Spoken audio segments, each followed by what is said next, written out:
My name is Claire Bennett. I'm 34 years old, a financial analyst living in Portland, Oregon. I grew up in a quiet suburb of Des Moines, Iowa, the younger of two daughters in a family that always knew how to throw a celebration, but never how to honor quiet achievement. For most of my life, I believed that being good meant being accommodating, that love was earned through usefulness, and that my worth was measured by how well I smoothed over other people's chaos. I paid for my own college tuition with scholarships and part-time work. I bought my first home at 29 with no help from anyone. I've never asked my parents for money, not for rent, not for emergencies, not even for a holiday gift. And yet, when my sister decided she needed a place to stay, they assumed my house and my life were hers for the taking. I grip my water glass tighter, knuckles whitening as Lila's words hang in the air between us like smoke from a fire no one else can see.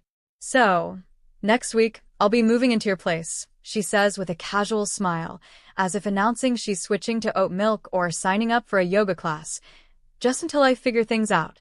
The champagne pops open beside me, my father beaming as he pours the bubbling liquid into crystal flutes I've never seen before. My mother's china, the delicate set she saves for Thanksgiving and Christmas, gleams under the chandelier light, refracting prisms across the polished oak table. The arrangement should have been my first clue. Something was happening. Lila seated at the head of the table. The formal place settings. The ice bucket holding a bottle of Veuve Clicquot. This wasn't Sunday dinner. It was an ambush. I've already started packing, Lila continues, accepting a flute from Dad with a gracious nod. It shouldn't take more than a day to get everything moved in. My parents exchange pleased glances across the table, nodding along as though this were the most reasonable plan in the world, as though my consent were merely a formality, already granted in their minds the moment Lila mentioned needing temporary housing. To new beginnings, my father says, raising his glass. Everyone lifts theirs in response. Everyone except me. The garage boxes make sense now. 3 days ago, I'd found them stacked against the wall, oversized plastic tubs labeled Lila's winter clothes and Lila's books. When I texted her about them, she'd brushed it off. Just temporary storage. Just until I find more space in my apartment. I should have known. Just as I should have known what it meant last spring when I confronted my parents about paying Lila's rent for the third time that year. She's going through a rough patch, Mom had said, waving away my concerns like pesky gnats. That's what family does. We help each other. I hear my mother's voice from last week. The phone call I wasn't supposed to overhear while waiting in her kitchen for coffee to brew. Claire is so lonely in that big house, she told Aunt Diane. She needs her sister's company. It's perfect timing. As if my life existed solely to accommodate Lila's latest crisis, as if my home were not mine, but a waiting room for her convenience. I set my water glass down carefully, reaching for my purse on the floor beside me. The trembling in my hands has nothing to do with nervousness and everything to do with fury, cold, sharp, and long overdue. Why do you look so serious? Lila laughs, her eyes darting briefly to our parents. This is good news for both of us. You get company, and I get to save on rent for a while. My fingers close around the manila envelope I'd brought, the one I'd almost left in the car, thinking tonight wasn't the right time. But there is no right time with my family. There is only their time, their plans, their expectations, all unfolding like a script I was never handed, but am somehow expected to perform. The tremor in my hand steadies as I place the envelope on the table. Actually, I say, my voice calmer than I feel. I have news, too. My parents' expressions shift instantly. My mother's smile falters, eyes narrowing slightly. My father lowers his champagne glass, forehead creasing with concern. The change is subtle but unmistakable, the united front forming against the daughter who isn't following the script. What kind of news? My mother's tone carries a warning. Don't ruin this. Don't be difficult. I feel the weight of the familiar labels hovering in the air. Selfish, difficult, uncaring. The stakes of defiance are clear. Disagree, and become the family villain again. Looking at their expectant faces, I realize this pattern has defined my entire life. Lila takes. I give. My parents enforce the transaction. The roles never change. The lines never shift. Until now. I place the manila envelope in the center of the table, my fingers lingering on the edge. The room falls silent. My family's anticipation hangs heavy in the air. What's that? My mother's voice carries a hint of irritation, as if my interruption is derailing an already settled plan. This, I say, carefully withdrawing the papers inside, is the sale agreement for my house. I sold it last week. I have 30 days left before I move. The silence that follows is absolute. Lila's champagne glass slips from her fingers, shattering against the hardwood floor. No one moves to clean it up. My father's mouth opens and closes like a fish suddenly finding itself on dry land. You what? Lila finally whispers.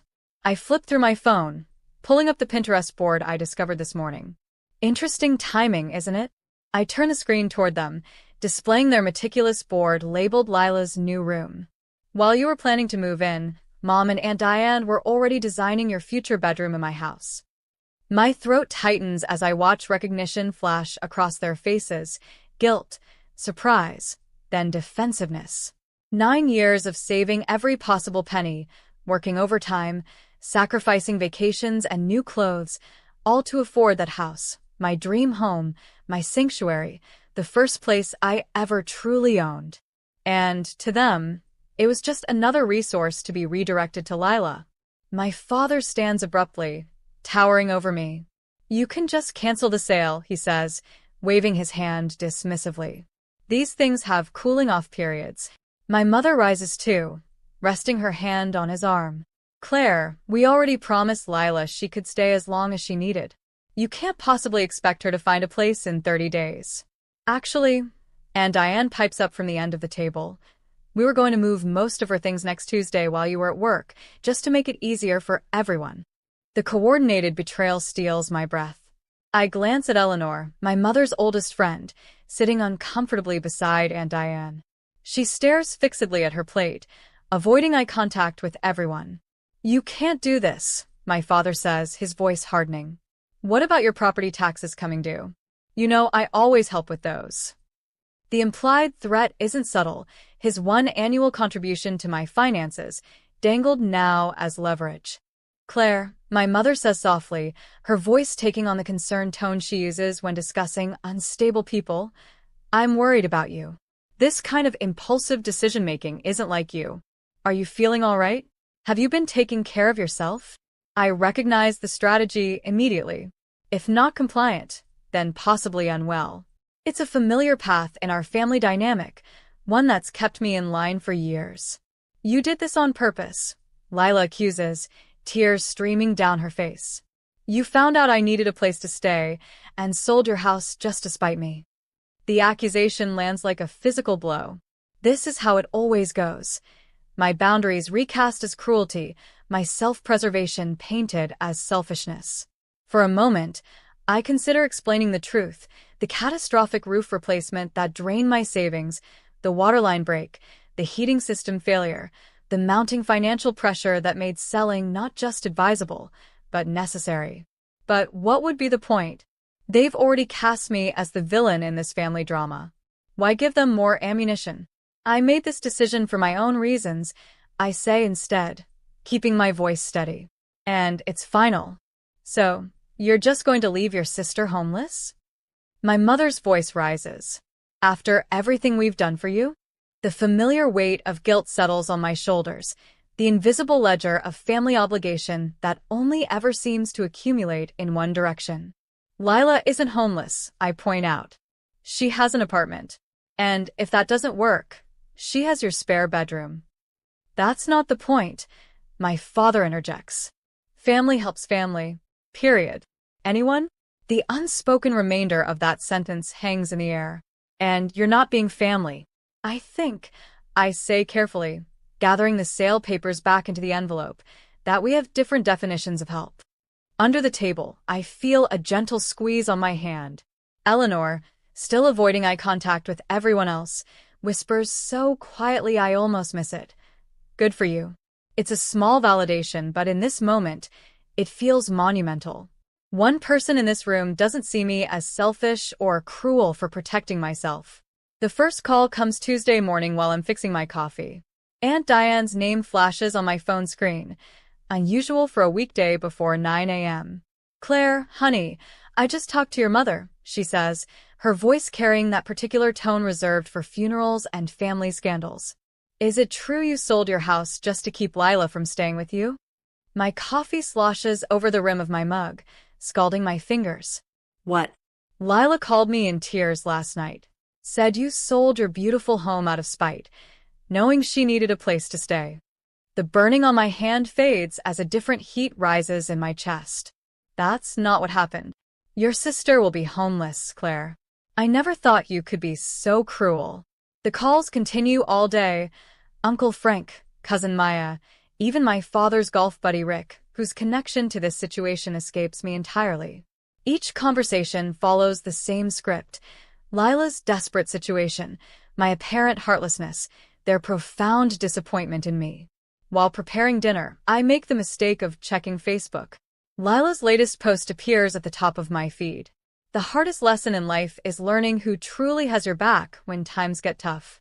Family should be forever, not just when it's convenient. 27 sympathetic comments follow, including one from Mom. "We're here for you, sweetheart. Always." The knife in my hand chops carrots with increasing force. The final blow comes Thursday when my colleague Nina stops by my desk, her expression pinched with concern. "I ran into your sister at Starbucks this morning," she says, lowering her voice. "She told me about the house situation. If you need help finding her temporary housing, my church has a program." The carrot pieces on my cutting board splinter under the blade. "What exactly did Lila tell you?" Nina shifts uncomfortably. "Just that she's facing homelessness because of some sudden decision you made." She seemed really upset. My jaw tightens so hard it aches. "Thanks for your concern, Nina. But Lila isn't homeless. She has an apartment and parents with a 4-bedroom house." After Nina leaves, I lock myself in the bathroom stall, hands trembling as I text my sister. "Stop telling people I'm making you homeless. It's a lie and you know it." Her response arrives instantly. "You're selling the house I was counting on." What would you call it? The truth, of course, is far less dramatic and far more painful. The roof replacement came first, $11,000 I hadn't budgeted for. When the March storms revealed leaks in 3 different rooms, I emptied my vacation fund and took a small personal loan, telling myself it was a one-time emergency.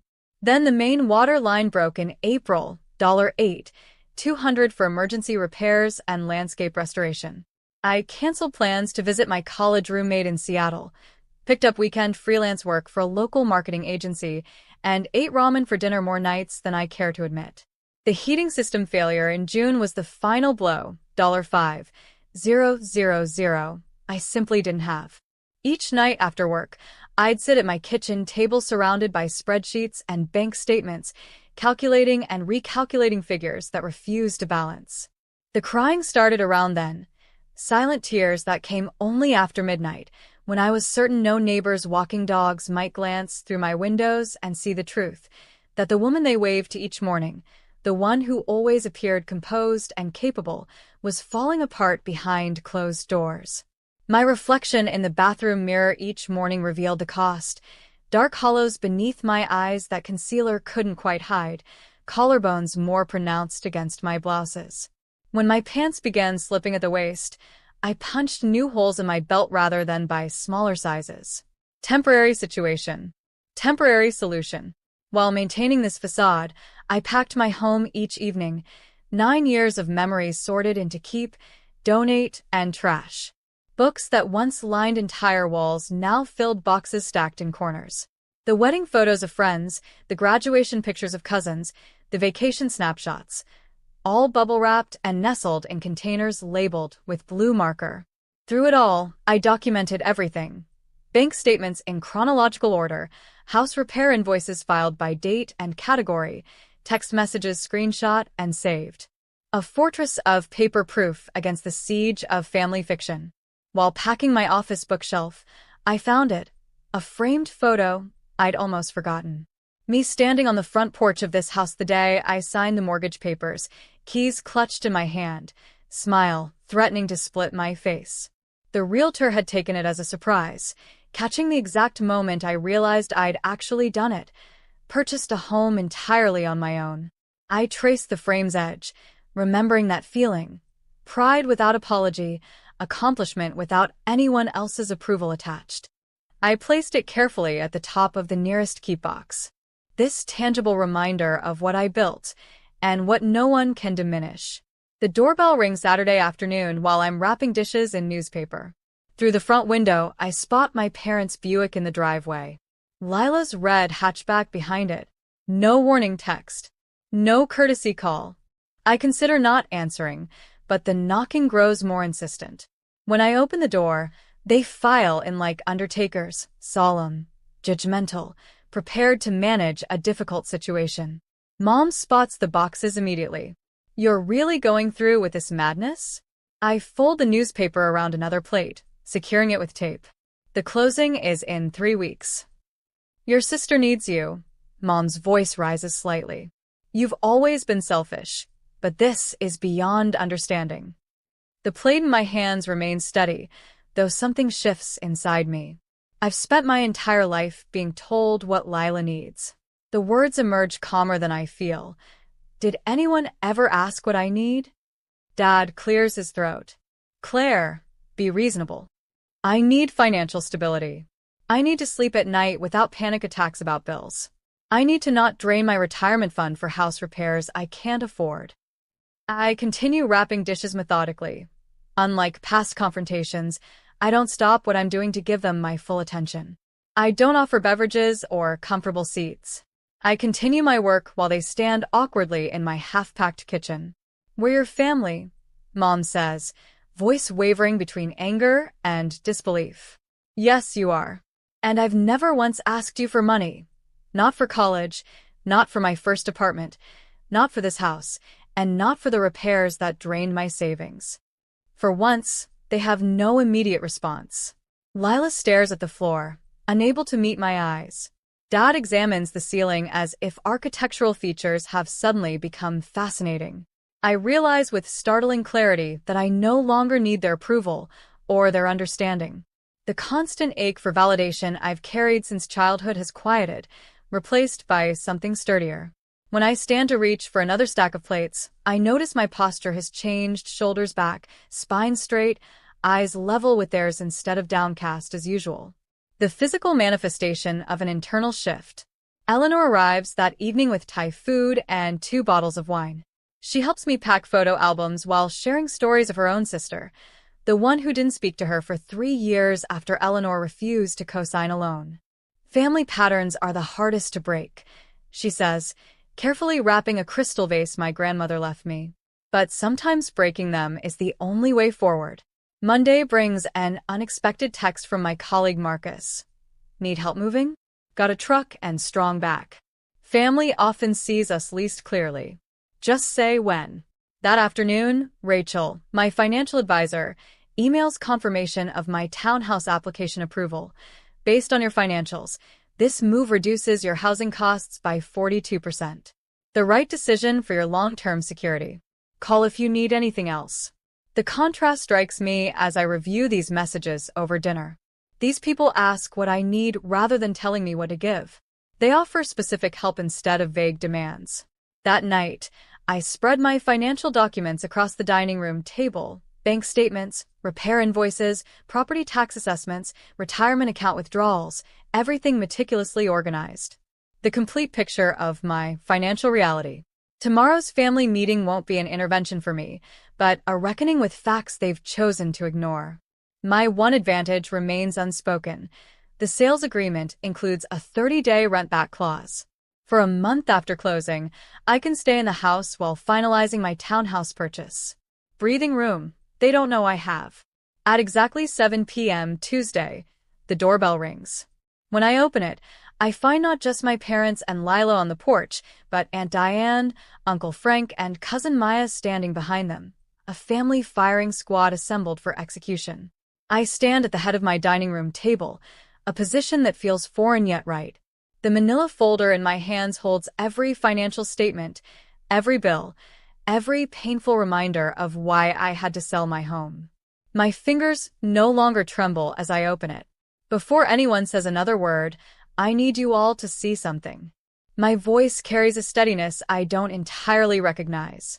Also seated at the table, Eleanor, Rachel, and Marcus, my quiet support team, invited not for drama, but for truth.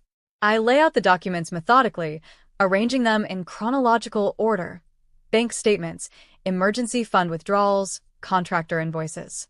Each paper tells part of the story I've kept hidden. This is the roof replacement from last spring. I slide the $11,200 invoice toward the center. The 30-year shingles only lasted 22. Insurance covered nothing. Uncle Frank adjusts his glasses, leaning forward with a frown that cuts deep lines across his forehead. Waterline repair, $8,200. Another paper joins the first. When the city updated the main line, it revealed my connection was deteriorating.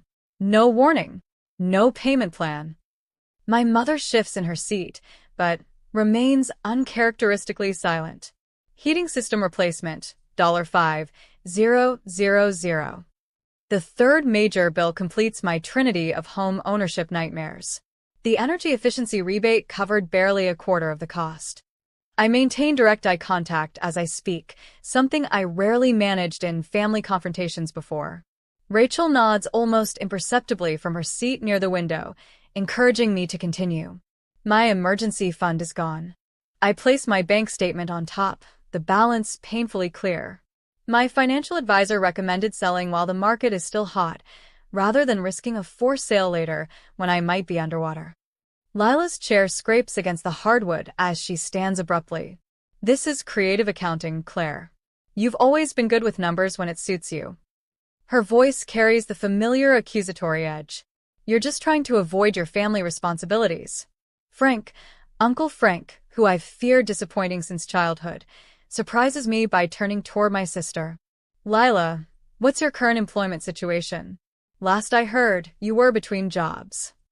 The unexpected redirection leaves Lila fumbling. I'm exploring opportunities. The job market is complicated right now.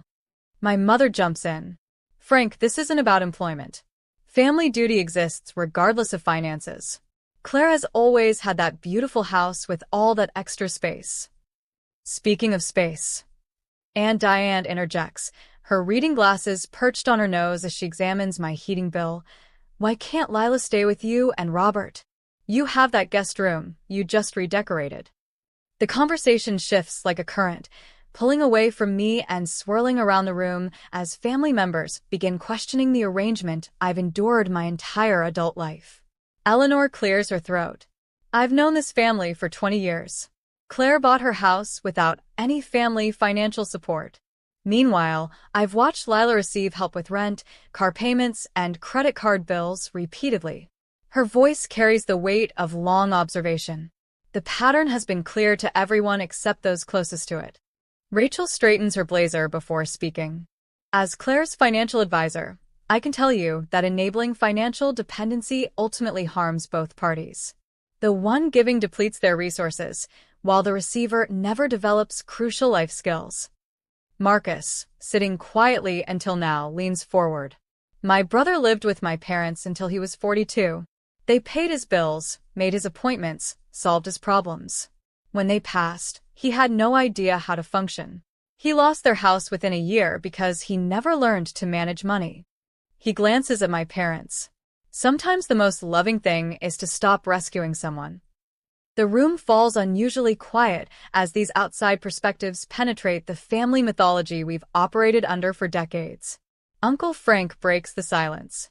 Claire, why didn't you share these financial struggles sooner? I hesitate. Should I maintain the privacy and independence that had served as my armor for years? Or would opening up to select family members create the support system I never thought possible? Before I can answer, my father shifts in his chair, eyes fixed on the hardwood floor. It's the first time I can remember him sitting through a family discussion without dominating it.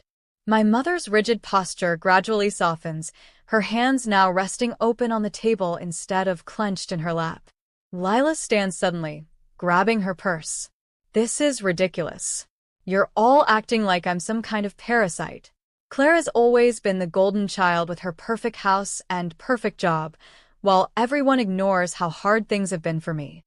When no one jumps to her defense, she storms toward the door. The slam echoes through the house as she leaves. Uncle Frank waits for the reverberations to fade before speaking again. I think it's time we had a family financial planning session for everyone. He looks pointedly toward my parents, including Lila. My mother's eyes glisten with unshed tears, but for once, they're not being weaponized against me. My father reaches for her hand across the table, his face unreadable, but his silence speaking volumes. For the first time in a family confrontation, I'm not the one left feeling like I've done something wrong. I arrange the last of my kitchen glasses into a box, wrapping each one in newspaper with methodical precision.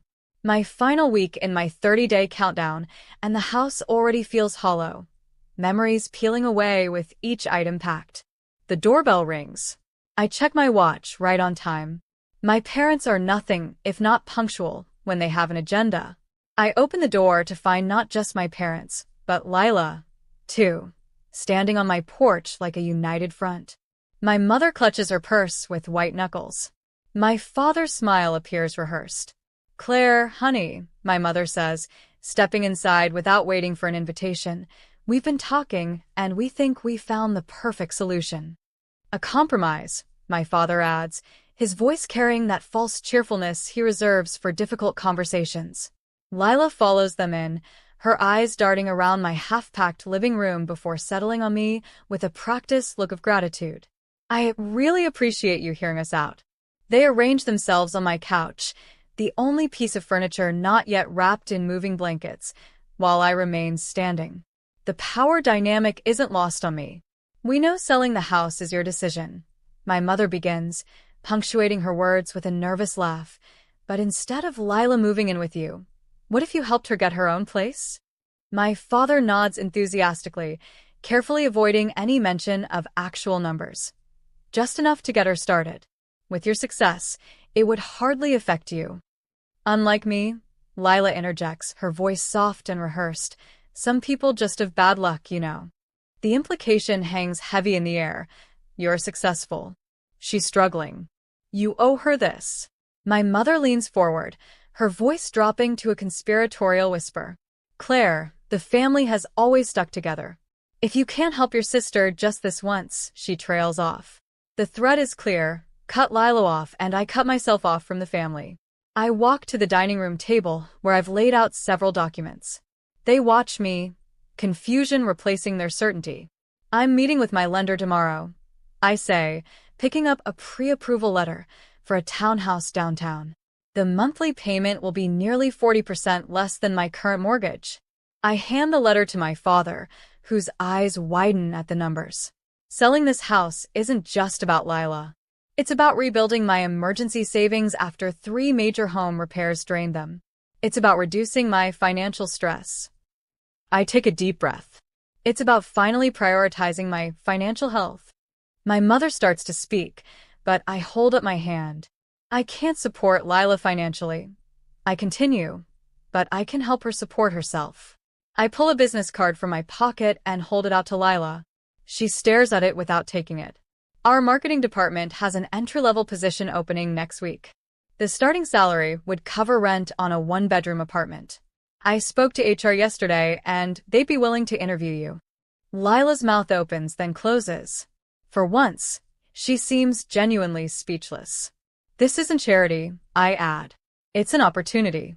Whether you take it is your choice." My father stands abruptly, moving toward the window where bare hooks show where family photos once hung. "Claire, be reasonable." "No," I interrupt, walking to the coffee table where I've placed a manila folder. "This is what being reasonable looks like." I open the folder and pull out a spreadsheet, placing it on the table between us. The itemized list contains every financial gift my parents have given Lila over the past 5 years: car payments, rent supplements, credit card bailouts. The total at the bottom, circled in bright red, makes my mother gasp. "I compiled this from the conversations you've had in front of me." I suspect the actual total is higher. My father picks up the paper, his forehead creasing as he studies the numbers. This isn't love, I say quietly. It's dependence, and it's hurting both of you. My father opens his mouth to object, then falls silent, his eyes fixed on the spreadsheet. We just wanted to help her, my mother whispers, tears welling in her eyes. The best help is teaching someone to stand on their own.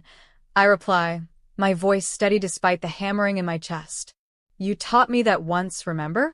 When I wanted to quit college because it was too hard, you refused to let me move back home. When calculus overwhelmed me, you insisted I find a tutor instead. We're doing you no favors by making life too easy, you said. I pause. Strange how principles change when applied to different daughters. The silence stretches, broken only by the sound of packing tape from the box I'd abandoned when they arrived. Finally, my father puts his arm around my mother's shoulders. We should go, he says quietly. They walk to the door, my mother not quite meeting my eyes. Lila hesitates, looking back at the business card still in my hand. I don't need your charity job, she says, but there's less conviction in her voice than usual. I place the card on the entryway table. It's not charity. It's opportunity. She turns away, but as she follows my parents out, I catch her slip the card into her purse when she thinks I'm not looking. The door closes behind them. I stand in my half-empty living room, listening to their car start and pull away. The silence feels different now, not hollow, but open, expansive. I sink onto the couch, running my hand over the familiar fabric. Tomorrow, it goes into storage until I move into the townhouse. 9 years of memories in this house, and now an uncertain future lies ahead. I feel both liberated and isolated, triumphant and alone. The family dinner next month looms in my mind. Will they even still want me there? Has this confrontation permanently altered our relationships? The answering machine light blinks with 3 new messages. Probably more relatives calling to weigh in. I ignore it, focusing instead on the business card Lila took. One small step, perhaps the first of many. I stand in the center of my downtown loft, savoring the space around me. Sunlight streams through the industrial windows, warming the hardwood floors beneath my bare feet. 3 months ago, this place felt foreign, a compromise rather than a choice. Now it feels like the home I never knew I needed. Another box checked off the budget. I tell myself, updating my financial tracking app. My mortgage payment appears in green, a full 30% less than what I paid for the Craftsman. Rachel's weekly check-ins have transformed what was once my greatest source of anxiety into a structured ritual I actually look forward to. The kitchen island holds my newest purchase, a professional-grade camera that would have remained a distant wish in my old financial reality. My first photography class starts tomorrow evening, the course catalog still open on my tablet. I run my fingers over the camera's textured grip. Permission to create rather than just survive. My phone buzzes with a reminder. Sunday dinner at your parents'. I feel the familiar tightening in my shoulders, then consciously release it. These dinners have changed, just as I have. Later, I step through my parents' front door carrying a bottle of wine rather than my usual tension headache. Dad greets me with a hug that feels genuine instead of perfunctory. Claire, come see what your sister brought, he says, his voice carrying none of the comparative undertones that once filled our interactions. In the dining room, Lila arranges flowers in a simple vase. She looks up, her smile reaching her eyes. They gave me my first business cards today, she says, pulling one from her pocket. Marketing coordinator. Sounds fancy for someone who mostly makes coffee runs, but I'm learning so much. She hands me the card proudly, without the defensive edge that once colored her accomplishments. My mother appears in the doorway, carrying a casserole that isn't placed strategically closer to Lila's place setting. Tell us more about the social media campaign you mentioned last week, she says, looking directly at Lila. Then she turns to me. And Claire, how was your photography class? I blink, still adjusting to the novelty of balanced attention. As we eat, I notice my father asking thoughtful questions of both daughters, not just fawning over Lila's every word. 1 week later, Laughter fills my loft as Eleanor raises her glass. To homes that shelter us, and boundaries that protect us. Around my coffee table sit Rachel, Uncle Frank, and me, my chosen family, alongside the blood relative who surprised me most. Eleanor presents me with a frame containing 2 photos, me signing my original mortgage papers 9 years ago, and me holding the keys to this townhouse. 2 brave beginnings, she says softly. 2 very different women, I add, recognizing how much I've changed. The following weekend finds Lila and me at my kitchen table, surrounded by spreadsheets and calculator apps. So, if I put away 15% of each paycheck, I could have first and last month's rent by January, she says, chewing her lip as she runs the numbers again. Our parents sit on my sofa, watching this scene with a mix of pride and regret. We should have done this years ago, Mom admits quietly. We thought we were helping, but we were hurting both of you in different ways. Dad nods, his eyes revealing the difficult journey of unlearning decades of enabling behavior. As I watch Lila calculate her budget with determination I'd never seen before, I wonder about the fine line between helping and enabling those we love. Is it ever possible to find the perfect balance between supporting family and maintaining healthy boundaries?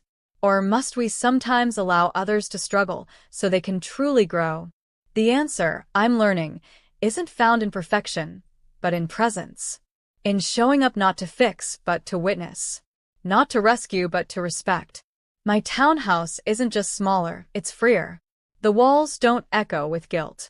The floors don't creak with obligation. And every morning, when I wake to sunlight and silence, I remember, I built this peace. I earned this space. And no one, not even blood, has the right to take it from me. If you've ever been told your boundaries are selfish, remember this. True love doesn't demand sacrifice. It honors sovereignty. And the most radical act of family love might just be letting someone stand on their own 2 feet, even if it means they stumble before they walk. Because real care isn't about keeping someone close. It's about believing they're strong enough to stand alone. And sometimes, the deepest loyalty isn't shown by giving more, but by refusing to give what would cost you your soul.